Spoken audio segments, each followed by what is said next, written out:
इंदौर के स्वाद और संस्कृति की परंपरा को इस जतरा ने सातवें आसमान पर ले जाने का काम किया है। पूरी जतरा की टीम को, आदरणीय ताई को, सुरेश टाकलकर जी, सुधीर दांडेकर जी, गजानन गावड़े जी और ये पूरी जतरा की टीम को मैं बधाई देता हूं कि ये 25 साल इंदौर की संस्कृति के अनुरूप एक ऐसा मेला है जिसका इंतजार लोग साल भर करते हैं। मैं उनको अपनी ओर से शुभकामनाएं देता हूं। मी भोपाळमध्ये असताना बऱ्याच वेळा ऐकलं होतं की जत्रा भोपाळमध्ये पण कार्यक्रम व्हायचा, पण काही वर्षानंतर हळूहळू तो लोप पावत गेला आणि काही कारणाने बंद झाला। मला 3 दिवसापूर्वी सुधीरजींनी सांगितलं की इथं फार चांगला कार्यक्रम होता। ही 25वे वर्ष आहे। एखादी गोष्ट तीही लोक सहभागातून 25 वर्ष टिकून ठेवणे फार मोठी गोष्ट आहे। आयोजक आणि सर्व मराठी बांधवांचं मनपूर्वक अभिनंदन करतो आणि पुढच्या वाटचालीचं अभिनंदन। जत्रा तर अनादी कालापासून आलेली गोष्ट आहे। पूर्वी तीर्थयात्रा व्हायच्या, स्कंद पुराणामध्ये जत्रेचं नाव आहे। बाजूलाच महाकालेश्वरची जत्रा पण होते, पंढरपूरची वारी होते।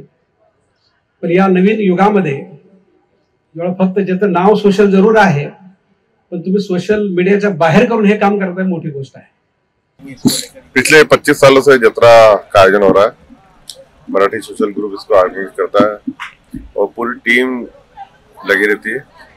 एक खान पान तो है ही, हमारे मराठी जितने भी व्यंजन है उस व्यंजनों को हम देखते हैं कि कितनी सारी वैरायटी है महाराष्ट्रीयन समाज में, मराठी समाज में। उसके साथ सांस्कृतिक कार्यक्रम भी होते हैं और हम देखें मराठी समाज की संस्कृति हो, साहित्य हो, गहरी जड़ें हैं और इसी प्रकार हम देखें वेशभूषा में भी आते हैं यहाँ, तो ऐसा लगता है कि हम महाराष्ट्र में आ गए तो जतरा के माध्यम से। तो बहुत अच्छा आयोजन है। मैं आयोजनकर्ता को बधाई देता हूँ, शुभकामनाएं देता हूँ। 2000 से मालवा की जमीन को महाराष्ट्र की संस्कृति से रूबरू कराने का प्रयास जो हमने किया था, आज वो एक बहुत अच्छे एक पड़ाव पर पहुंच गया है। हमें खुशी है कि किसी सामाजिक संस्था का इस वर्ष इस पड़ाव पर पहुंचना, लगातार रूप से आयोजन करना और सफल होना, और इसके लिए हम इंदौर की जनता के बहुत आभारी हैं। हर वर्ष की तरह हमारा आग्रह जो है वो पारंपरिकता को बचाए रखना, और आज जब सब कुछ बदलता जा रहा है वहाँ अपने पारंपरिक स्वाद, अपनी संस्कृति को बचाए रखने की एक कोशिश है।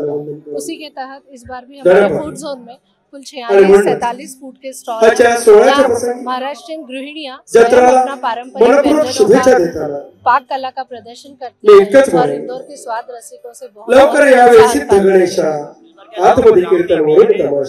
लावणी में इस बार विशेष रूप से उदय साटम जी जो कला रंजन कल शनिवार और रविवार मराठी पाऊल पड़ते पुढे ये एक विशेष कार्यक्रम है। ये लावणी के साथ वो विशेष रूप से प्रस्तुत करने वाले हैं।